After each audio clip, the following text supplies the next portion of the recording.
And if you think the ketchup story is a bit off, Trump apparently did stuff like this all the time. Are there other instances in the dining room that you recall where he expressed his anger? There were several times throughout my tenure with the Chief of Staff that I was aware of him either throwing dishes or flipping the tablecloth. But those were just his play dates with Rudy Giuliani. It's possible that this guy beats every other golfer every year. Shaking. Oh my God, I got that on video. Great shot, Mr. President. Another hole-in-one. Picture this. Trump wakes up, ready to bask in his usual routine of self-praise and fast food indulgence, only to be blindsided by an all-out comedic ambush. Chelsea Handler and Jimmy Kimmel, armed and ready, have been plotting this roast session for years, and today's the day they deliver. No warm-up, no warnings, just a direct hit to his ego. Live on TV, Chelsea throws the first jab, sharp and swift. Jimmy Kimmel follows up with a knockout punch. Back at Mar-a-Lago, the staff is scrambling to catch up and clean up the aftermath of Trump's meltdown. This wasn't some polite critique. This was a full-on, precision-guided smackdown, and Trump never saw it coming. The roast session of a lifetime left him speechless and reeling with no way to recover. It lunged towards Bobby Engel, and when Mr. Renato had recounted this story to me, he had motioned towards his clavicles. That is no way to treat a Secret Service agent. That is how you treat a contestant in the dressing room at the Miss Universe pageant.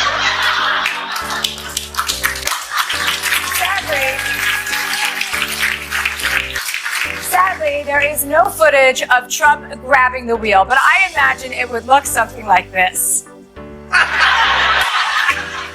Imagine this, Chelsea Handler and Jimmy Kimmel, the ultimate late-night power couple, teaming up to take on the walking, talking Twitter rant that is Donald Trump. It's like Batman and Robin, if Batman were sipping on a vodka martini and Robin was delivering sharp monologues in a suit. Together, they're the comedic Avengers we never knew we needed, armed and ready to take apart the riddle that is Donald Trump, one perfectly timed joke at a time. Great, isn't he, Donald Trump? Isn't he fun? Looks like somebody urinated on his head. There's never been a plan. He doesn't know what he's talking about. He doesn't even know where countries are located. Last month, Trump kicked most everyone off the board and replaced them with a crew of his cronies. And then he had the cronies elect him CEO of the Kennedy Center. And now he's focused on the important work of making sure liberals don't ever set foot in the place. Fatty Lapone had a photo shoot at the Opera House today where he struck a pose like as if he got the lead in Evita. So you want a little picture like this? Perfect. Go ahead. Are you guys ready? Come on. Sir, you all speak to us later too when we're closer. That would be great. Perfect. Thank you, press. Right this way. Why would anyone want a picture like this? I mean, it's like he's just about to start the YMCA dance, and then the last time I saw him pose like that was in front of 600 cheeseburgers. First up, Chelsea Handler. Picture her sharp wit cutting through the political landscape like a hot knife through butter. She's not the type of comedian who just roasts you. She slow cooks you over a spit, cocktail in hand, narrating your downfall with a devilish grin. Handler's never been afraid to dive into controversy, often leaping headfirst into the deep end of political satire. Remember when she casually suggested that the worst thing Melania ever did was say yes to Trump's proposal? Classic Handler, taking a simple comment and turning it into a mic drop moment that leaves everyone speechless. Well, it finally happened. Kamala Harris went nose to blowhole with Donald Trump. She was brilliant, she was prepared and well-informed, and he said stuff like this. They're eating the dogs. They're eating the cats. They're eating the pets. The only dead pet I know about is the one on your head, and she mopped the f***ing floor with it.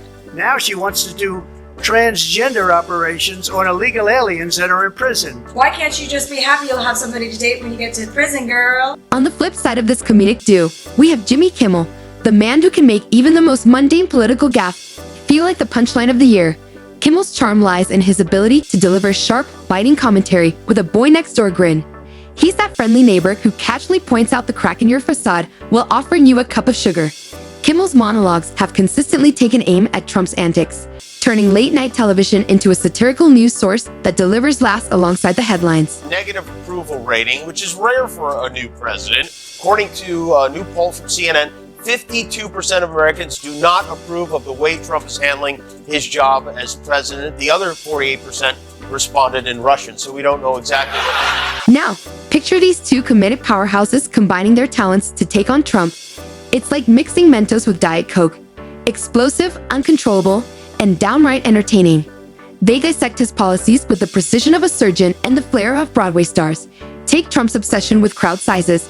Handler would likely quip he's overcompensating for something, while Kimmel might suggest he's just trying to fill the void left by his approval ratings. The banter is sharp, the punches land hard, and the audience can't get enough. For things about Trump, syphilis. The New Republic has a theory that Donald Trump may have contracted syphilis in the 1980s, around the time he looked like this. But let's not forget the man of the hour, Donald J. Trump, the former president whose tenure played out like a never-ending season of a reality show packed with plot twists, cliffhangers, and the occasional impeachment trial.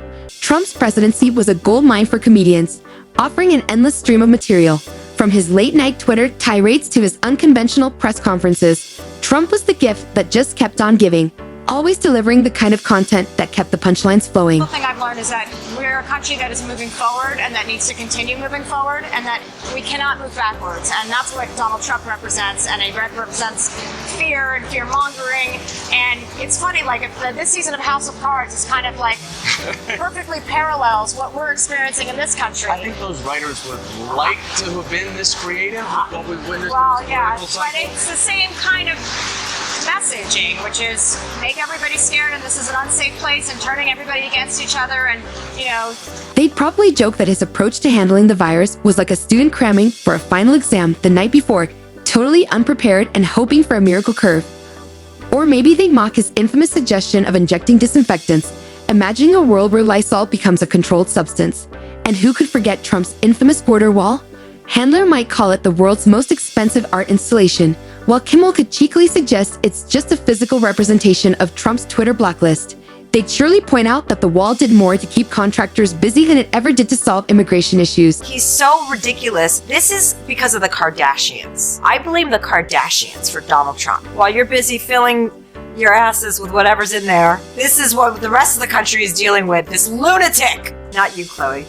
But beyond the jokes and jabs, Handler and Kimmel would dig into the deeper issues of Trump's presidency.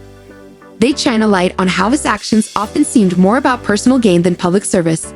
Take his tax cuts, for example, disproportionately benefiting the wealthy, which they might portray as the ultimate insider trading move, using the highest office in the land to fatten his own wallet. They'd also likely take aim at his environmental policies, or lack thereof. Handler might quip that Trump's idea of conservation is saving the last slice of chocolate cake for himself, while Kimmel could joke that his solution to climate change is simply cranking up the air conditioning. They'd highlight how his administration rolled back environmental regulations, putting corporate interests ahead of the planet's health. And let's not forget Trump's foreign policy. Handler and Kimmel would have a field day with his on-again, off-again relationship with North Korea's Kim Jong-un. They might compare it to a high school romance, 1 minute exchanging love letters, the next threatening to ruin each other's lives. They'd mock the absurdity of conducting diplomacy through Twitter, turning international relations into nothing more than 280-character sound bites. Come out into the cold. Go home to mommy. Go home to mommy.